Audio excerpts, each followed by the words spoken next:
হ্যাঁ, আহ, যেটা বলেছিলেন 23 তারিখে এমন একটা সিনেমা যা বাংলা দল দুর্বল পেল, তাহলে রেসপন্স পাওয়া যাচ্ছে, তুমি কিরকম ফিডব্যাক পাচ্ছ এই মুহূর্তে? আমি রেসপন্স তো ভালো পেয়েছি সব জায়গা থেকে, এবং অনেকেই ফার্স্ট ডে ফার্স্ট শো দেখে বলেছে ফাটাফাটি।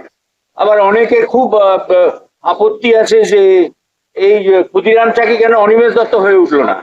সেটা যারা ছবিটা ভালো করে দেখেছেন তারা বুঝতে পেরেছেন।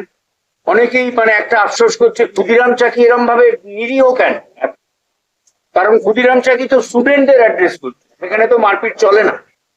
সেটা একটু বোঝাতে আজকে এসছে।